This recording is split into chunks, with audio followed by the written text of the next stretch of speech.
सभी को प्रणाम। जय सियाराम। समाधानम के तहत एक बार आप सभी का स्वागत। आपकी कई जिज्ञासाएं, कई प्रश्न लगातार आते रहते हैं, बड़ी खुशी प्राप्त हो रही है। एक बहुत ही कॉमन प्रश्न जो कथाओं में अक्सर उठता है कि महाराज जी, आत्महत्या क्या होती है? तो हमारे संतों ने खोज करके बताया है कि परमात्मा से अधिक पैसा, प्रतिष्ठा, शरीर को महत्व देना, परमात्मा से अधिक पैसे को, प्रतिष्ठा को, शरीर को महत्व जब देना शुरू करता है इंसान, तो शास्त्र के अनुसार ये आत्महत्या है। दूसरा, जैसे फूल ठाकुर के चरणों में न चढ़कर नर्तकी के बालों में लगे, तो संतों ने कहा ये फूल की आत्महत्या है। तो जिस काम के लिए ये फूल भगवान ने खिलाया है, और वो काम न करके हम संसार के भोगों में, प्रतिष्ठा के पीछे, पैसे के पीछे भागें, जैसे फूल नर्तकी के सिर पर जाए तो फूल की आत्महत्या होती है, ऐसे मानव की आत्महत्या इसको कहते हैं। नंबर 3, जिसका जो स्वरूप है और उसका जो उपयोग है, उसको उसके स्वरूप के उपयोग से वंचित कर देना भी एक प्रकार की आत्महत्या है। उदाहरण के लिए, तुलसी की माला पर राम नाम जपना चाहिए, ये उसका सदुपयोग हो गया। अब तुलसी की माला लेके हम किसी के सिर पर मारें, उसका सिर फोड़ें, तो तुलसी माला का उपयोग नहीं हुआ ठीक से, ये उसकी आत्महत्या हो गई। तो जिस उद्देश्य के लिए हमको ये स्वरूप प्राप्त हुआ है, उसमें इसका प्रयोग न करके उसके विपरीत प्रयोग करें, तो ये भी इस स्वरूप की आत्महत्या हो गई। और चौथा जो आत्महत्या का प्रकार है संतों के अनुसार, जो मानव शरीर पाकर भव पार होने का प्रयास नहीं कर रहा है, जो न तरय भवसागर नर समाज अस पाए, सो कृत निंदक मंदमति आत्मा हन गति जाए। तो जो मानव जीवन पाया है प्लवम सुकल्पम, और भवसागर से पार जाने की प्रयास नहीं कर रहा है, वो आत्महत्या की ओर बढ़ रहा है। और पांचवा जो अंतिम प्रकार बताया है महात्माओं ने, जिसकी इंद्रियां, जिसके प्राण केवल भोगों के लिए तड़पते हैं, जिसकी आंखें केवल रूप दर्शन के लिए, कान केवल संसार के प्रपंच को सुनने के लिए, जिसकी इंद्रियां, जिसकी बुद्धि, जिसके प्राण केवल शरीर के भोगों के लिए तड़पते रहते हैं, तो संतों ने कहा वो भी आत्महत्या ही कर रहा है। तो आत्महत्या को लेकर के जो तमाम प्रश्न आते हैं समाज में, तो ये 5 प्रकार की आत्महत्या संतों ने बताई है। अब मैं आपके कुछ प्रश्न ले रहा हूँ जो कल से आज तक आए हैं।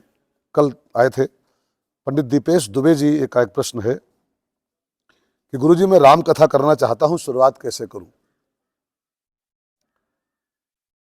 मैंने कई बार कथाओं में कहा है, प्रयास अपने हाथ में होता है, परिणाम अपने हाथ में नहीं होता है।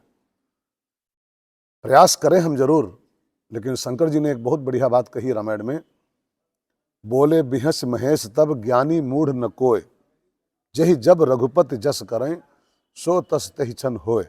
कई लोग कक्षा 9 फेल हैं, और उनकी जब वाणी निकलती है तो पूरा विश्व उनको सुनता है। कई उदाहरण मेरे पास हैं। प्रेमानंद जी महाराज को आप ले लीजिए, अपने मुँह से बोलते हैं कक्षा 9 पास नहीं कर पाया हूँ, और जब बोलना शुरू करते हैं तो पूरा संसार सुनता उनको है।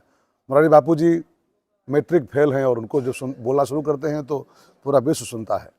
अब कई लोग बहुत बड़ी बड़ी पढ़ाई किए हैं और कुछ नहीं कर पा रहे हैं। तो खुला सूत्र है कि कोई ज्ञानी नहीं है, कोई मूढ़ नहीं है, प्रयास खाली अपने हाथ में होता है। जय जब रघुपति जस करें सो तस तहि छन होय। तो आप प्रयास करें दुबे जी, हमारी शुभकामनाएं आपके साथ हैं। आप कथा करें, भगवान की कथा करने वाला भगवान को बहुत प्रिय होता है, भगवान ने ऐसा शास्त्रों में कहा है। तो आप प्रयास करें, मेरा खूब आशीर्वाद आपके साथ है। दूसरा प्रश्न आया है सुनील कपूर जी का। बहुत अच्छे प्रश्न आप कपूर साहब करते हैं। उसमें बहुत अच्छा सवाल पूछा है कपूर साहब ने कि हम तो प्रभु के निकट नहीं जा सकते हैं, प्रभु हमारे निकट कैसे आए? हमारी औकात नहीं कि उसके पास हम जाएं, लेकिन ऐसा कुछ उपाय कि वो हमारे पास खुद चल के आ जाए। तो मैं आपको किष्किंधा कांड की कथा से जोड़ूं, 2 मिनट ध्यान देकर सुनेंगे कपूर साहब। सुग्रीव राम जी के पास नहीं गया है, जीव, सुग्रीव जीव है, और राम जी उसके पास खुद चल के आए। क्यों? क्योंकि उसके पास 4 वस्तुएं थी।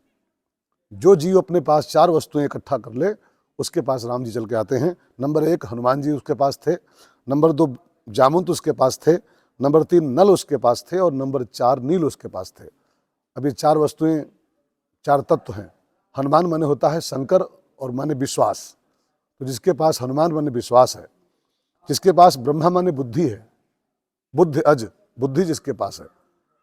नंबर 3, नल जो है ये अग्नि का बेटा है और ये पवित्रता का प्रतीक है, तो जिसके पास पवित्रता है। और चौथी चीज नील माने विश्वकर्मा का अंश है, सृजनात्मकता, सृजन करने की इच्छा हमारी जो होती है, इसको मतलब नील कहते हैं।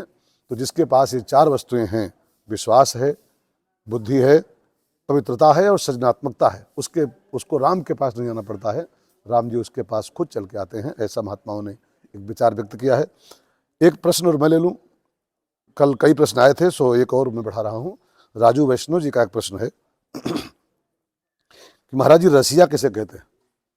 जो है ना प्रभुचरित सुनबे को रसिया, तो रसिया की परिभाषा हम लोग क्या कर सकते हैं? तो संतों ने रसिया माने बताया है कथा रसिक, जो कथा का रसिक होता है। देखो, एक होता है कथा सुनना और दूसरा होता है कथा का रस लेना। इसको समझ के सुनेंगे। कथा सुनते तो बहुत लोग हैं, लेकिन कथा का रस कोई कोई ले पाता है। तो जो कथा का रस लेता है, जिनको कथा में रस आता है, उसे कहते हैं रसिया। अथवा यूँ कह लो, रसिया माने होता है व्यसनी, जिसको कथा का व्यसन लग गया हो, कथा के बिना जिसको चैन न पड़ता हो, उसका नाम भी रसिया होता है। और जो रसिया बन के कथा सुनता है, रस लेते हुए अथवा व्यसनात्मक भाव से कथा सुनता है, तो फिर राम लखन सीता मन बसिया, ये उसका परिणाम उसको प्राप्त होता है। आप सभी को मेरी शुभकामनाएं, और ऐसे ही आपके प्रश्न, आपकी जिज्ञासाएं, और जिज्ञासाएं जरा मन को छूने वाली भेजते रहें, जिससे मैं आपके समाधानम के माध्यम से आपके समाधान करने का प्रयास करूं। सभी को एक बार पुनः जय श्री राम।